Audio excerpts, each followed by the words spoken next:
Today, Manchester is known for world-famous football clubs, groundbreaking universities, and hospitals that lead global medicine. But this city's story doesn't begin with stadiums or skylines.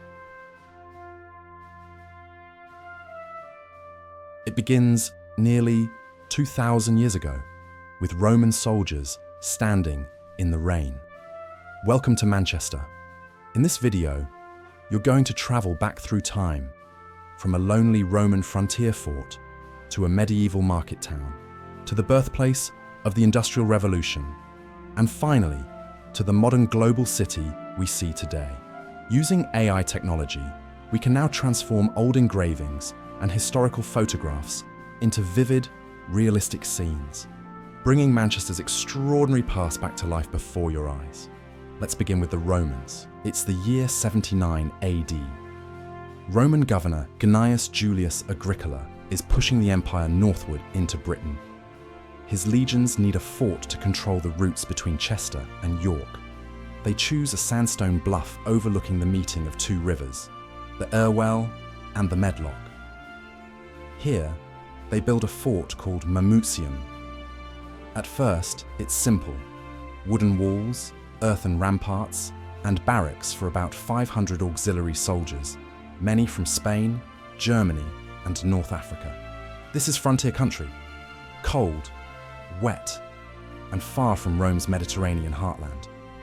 But soon, timber is replaced with stone. A small civilian settlement grows outside the walls.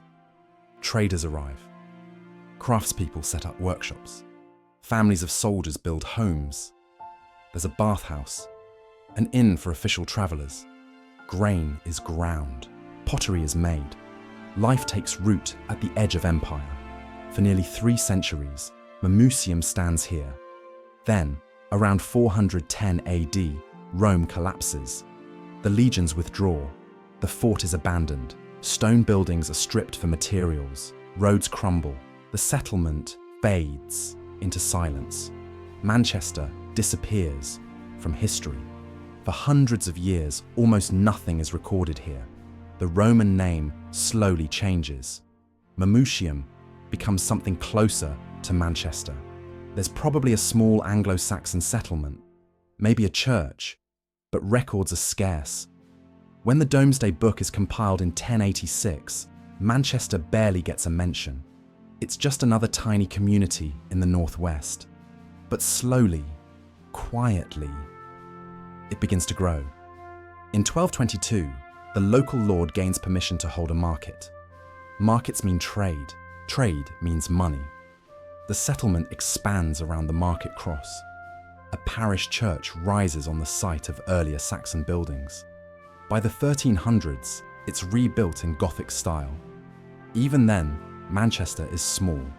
Around 1400, only about 1,500 people live here. It's muddy, surrounded by marshland. The rivers flood often. But Manchester has one advantage: wool. The surrounding countryside produces it in abundance, and Manchester becomes a modest centre for cloth making, small workshops, home looms, local trade. Nothing spectacular yet. By the 1600s, Manchester is a growing market town with a reputation for textiles. Then, in the late 1700s, everything changes. Cotton cloth from India becomes fashionable in Britain. It's lighter than wool, easier to wash, and dyes beautifully. There's just one problem. Britain doesn't grow cotton. Raw cotton must be imported, mostly from plantations in the American South and Caribbean, worked by enslaved Africans. Ships leave Britain with manufactured goods. They trade them in Africa for enslaved people. Those people are transported in horrific conditions across the Atlantic. The ships return to Britain loaded with cotton, sugar, and tobacco. This is the triangular trade, and Manchester is at its heart. Lancashire's damp climate is perfect for spinning cotton. At first, production happens in cottages. Spinners work at home. Weavers use hand looms.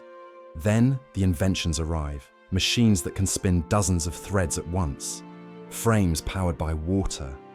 And finally, the spinning mule. Suddenly, One worker with a machine can do the work of many. These machines are too big for homes. They need power. They need buildings. They need workers. The factory is born. In the late 1700s and early 1800s, cotton mills rise across Manchester. Multi-story brick buildings filled with machines, driven by steam engines, employing hundreds under one roof. By 1800, Manchester is no longer a market town. It is becoming something the world has never seen before. An industrial city. Cotton is king. The mills multiply. The population explodes. By 1801, around 70,000 people live here. Smoke fills the air. Steam engines roar day and night. This is the future, and it's being built in Manchester, but the human cost is enormous. Workers are crammed into back-to-back houses. Entire families share single rooms. There's no sanitation, no clean water. Factories run 12, 14, sometimes 16 hours a day. Children as young as 5 work in the mills. Accidents are common. Lungs fill with cotton dust. In the 1840s, average life expectancy in parts of Manchester falls to just 25 years. Yet people keep coming, because in Manchester, at least there is work. Irish immigrants arrive in huge numbers. The city spreads outward in every direction. By the 1830s, Manchester produces much of the world's cotton goods. They call it Cottonopolis. Some of the poorest people in England are processing cotton picked by enslaved people in America. Neither group sees much of the wealth they create. Mill owners grow rich, workers struggle to survive, and people begin to ask a dangerous question. Why can't we vote? In 1819, tens of thousands gather peacefully at St. Peter's Field to demand political reform. Men, women, children, they come dressed in their Sunday best. Banners call for liberty and representation. The authorities panic. Local cavalry are sent in.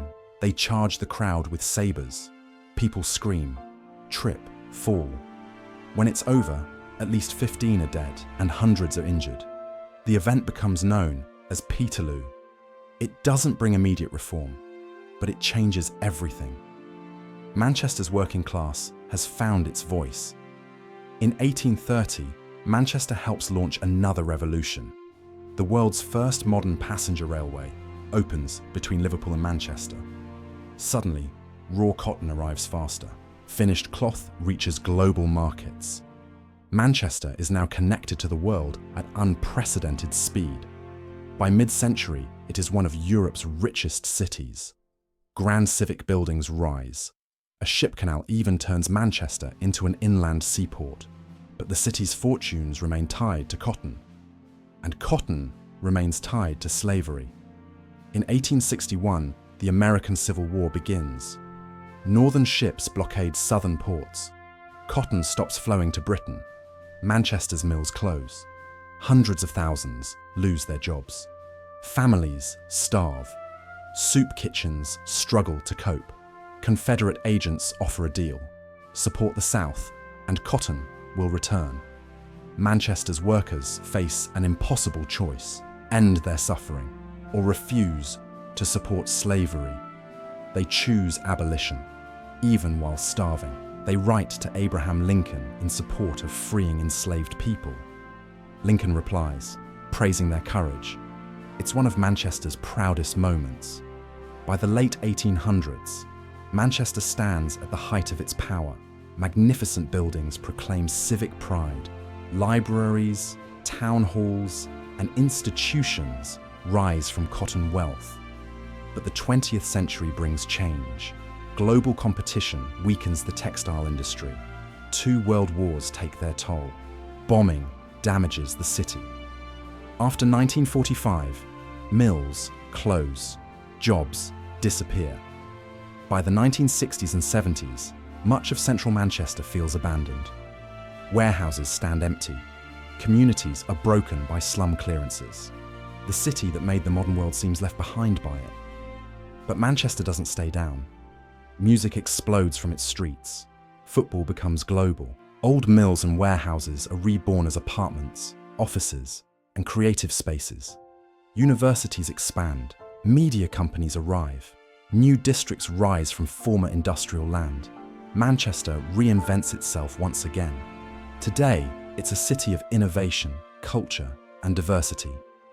Its skyline mixes Victorian brick with modern glass. Its past is visible everywhere, in canals, warehouses, and cobbled streets. From Roman fort to medieval market town, to the world's first industrial city, to a modern global metropolis, Manchester has continually transformed itself. Its buildings change, its industries rise and fall. But the character of its people, resilient, inventive, defiant, remains. Thanks for joining this journey through Manchester's extraordinary history. If you enjoyed this exploration of how a Roman outpost became the birthplace of the Industrial Revolution and reinvented itself for the 21st century, don't forget to like, subscribe, and tell us in the comments which city we should travel to next. As always, we'll see you in the past.